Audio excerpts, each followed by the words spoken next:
Hey, hey, solo 50 plus female nomad experiencing slow travel in the Philippines. And today I want to talk about how you're all being lied to, why it's not all rainbows and unicorns here in the Philippines. Stay tuned. Welcome to my channel. I'm Christine Gold, and I started my nomadic journey December 1st, 2020, after leaving a 6-year relationship. I sold pretty much everything, whatever fit in the car. Myself and my adult son at the time, we headed west, about 1,600 kilometers from Edmonton to Victoria, British Columbia, on Vancouver Island. And I had no idea that 5 years later, I'd be sitting here talking to you in the Philippines, of all places. And if you're new to my channel, please say hello, do all those wonderful things to support not only myself, but other fellow vloggers, fellow travelers, fellow foodies, whatever that happens to be, so they can find this video and maybe share it out. I would love that. Thank you so much. And of course, ask any question you want.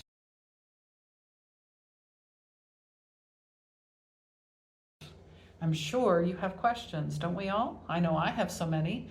I watch fellow vloggers for a reason, right? Before I travel to any country. I guess that would be like my number one tip is to just, if you're thinking of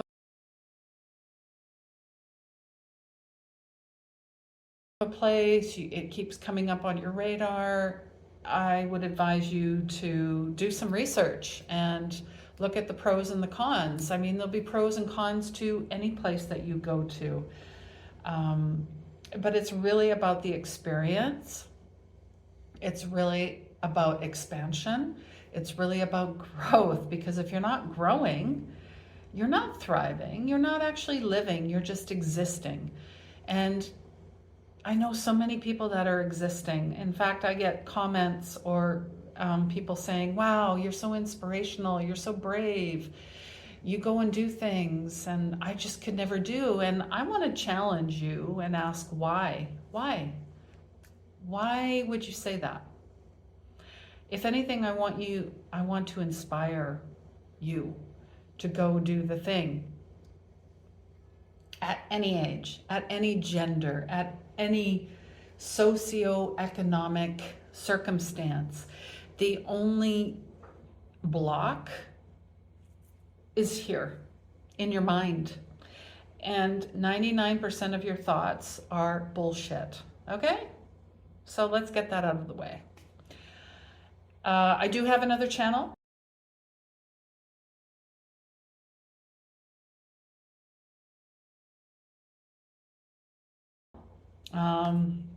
It's called Christine J. Gold, and I have over almost 1,000 videos all about spirituality, intuition, spiritual awakening, chakras, Reiki, all of that. So if you're interested in that, it'll be linked below. And if it isn't, please let me know. Okay, let's get to this. Number one reason why, in the Philippines, from a lot of the vloggers I've been following, they say, oh, it's so cheap, it's so cheap, it's so inexpensive. Yes, compared to North America. However, I see a lot of gaps in regards to pricing and prices. So it's really not as cheap as everyone says, unless you go out to maybe the islands, or you go into maybe the bigger city like Manila, but into the, I guess, less traveled neighborhoods, okay? And I will also say that the Airbnbs and the hotels are, many times I have found, this has happened to me, are not what they describe or what are not in the pictures. And Really pay attention to the reviews. Now, I know there's some people that just never happy about anything, but if you're seeing the same theme through the reviews, and if it's good, I would also say, I would message them and say, can I look at this place before I say yes? You have every right to, okay? And I will also say that if a place is non-refundable, there's a reason for it. Please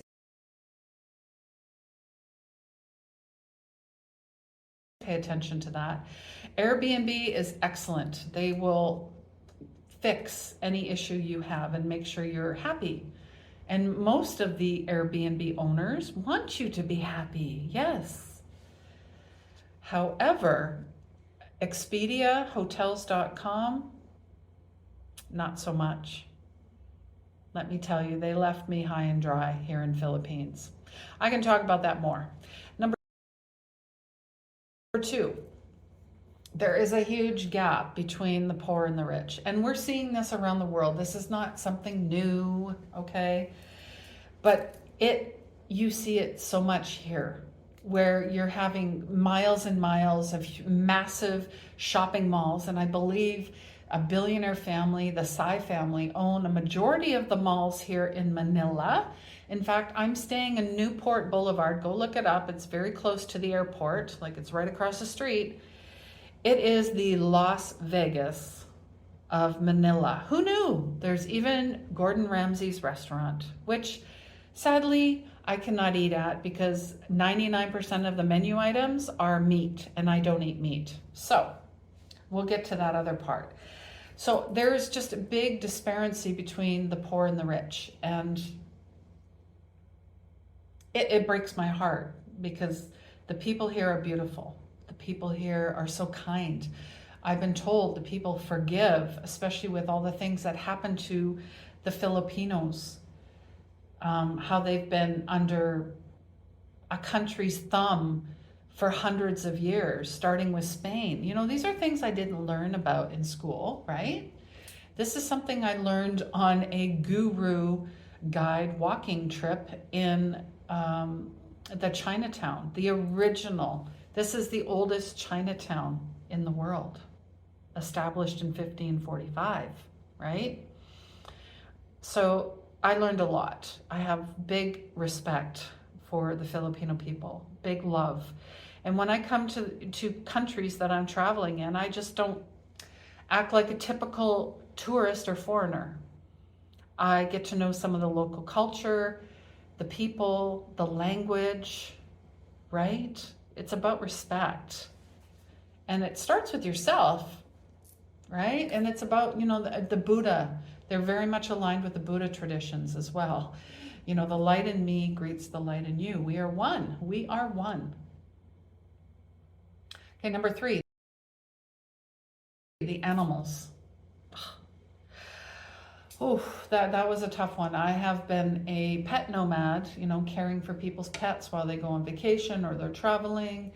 I've done this again since 2019, but there are over 16 million stray animals in the Philippines.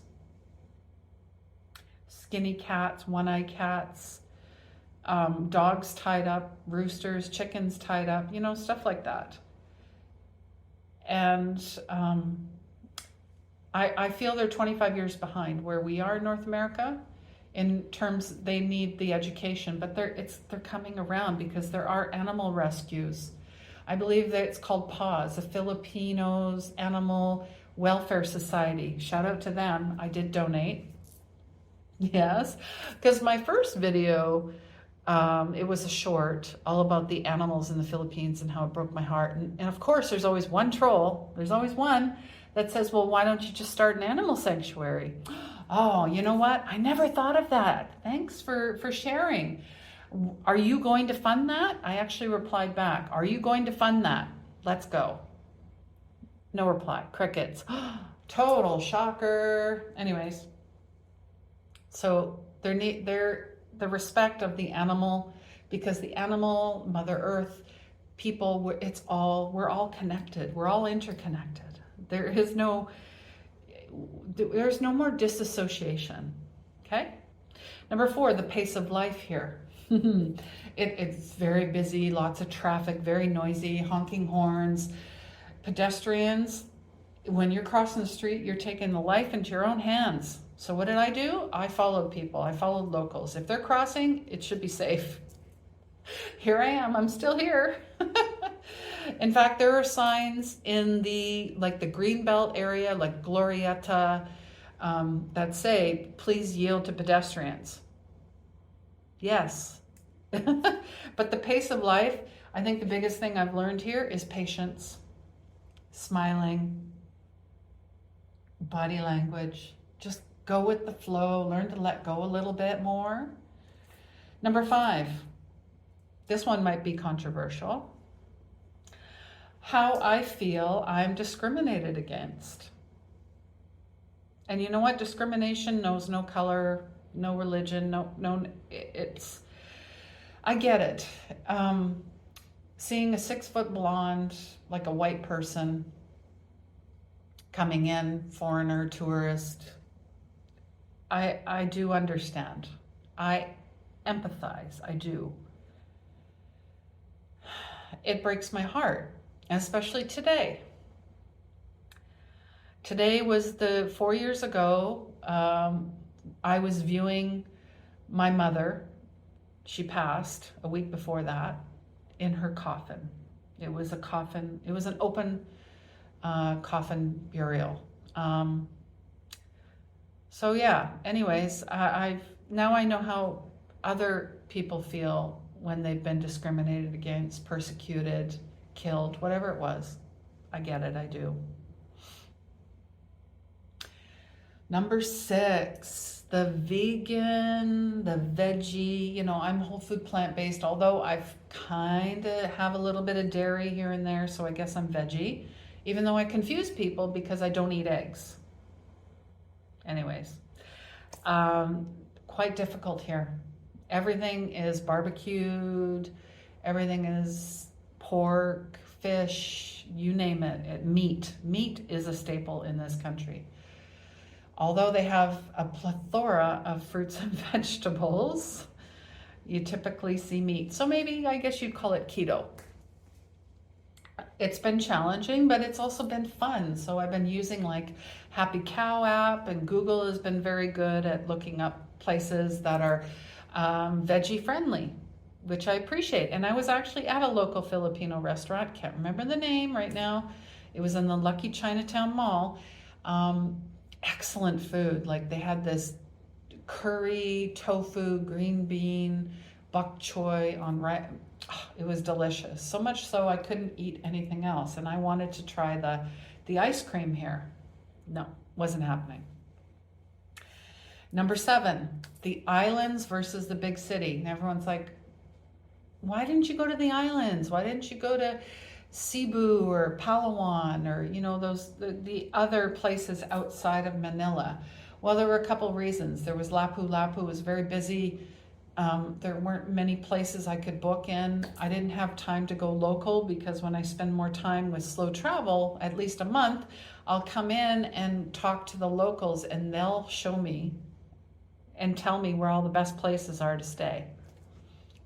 With no overhead, like, the big hotel chains or even Airbnb, right? And then a lot of those places were booked and the flights just weren't lining up. So, and I was only spending 10 days here, and that for me, I felt that was too much. So I embraced Manila. Here I am. So I guess my suggestion is really research, line up, make sure these things really work for you. And when you land in a new place, stay at a hotel for a day or two to climatize a little bit, to get the rest that you need. Because sometimes flights get delayed. We were delayed. There was turbulence. It was a rough ride from Osaka, Japan to Manila, Philippines. I was exhausted. I was almost up for 24 hours. So anyways, and my last tip, because I want to keep this short and sweet for now, is the heat. You are not prepared. I walked out of the airport and got smacked in the face, literally, with the heat. The air, the smells, it just has a smell. I can't describe it. It's musty, it's maybe a little moldy. It's not fresh. Like when I'm in Canada, you get fresh air. You get fresh. But also the smiles of and the heart of the Filipino people. Kamusta. That was probably the most wonderful thing to learn for me is kamusta. And I get surprised looks like, what? That means hello or how are you in Filipino. And apparently there's over 101 dialects, but their language is being lost. The kids are having a real hard time learning the Filipino dialects. And it's also the hottest time of the year to come.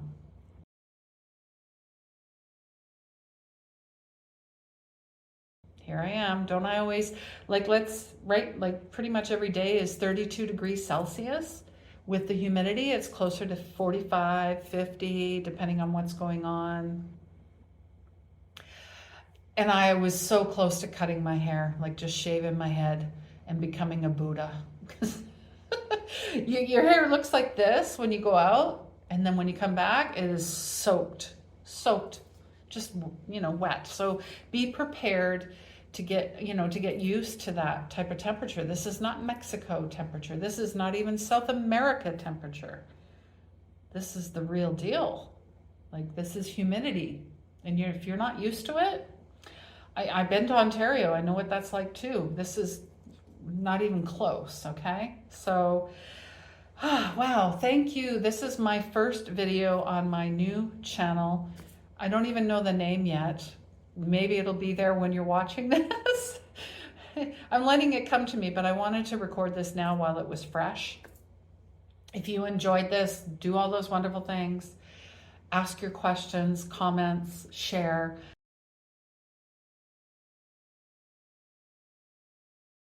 I want to hear from you. What should my next video be about? I mean, I talked briefly about Japan as well. So, and then maybe guess where my next place is going to be. All right. I'm sending you guys lots of love. Take care.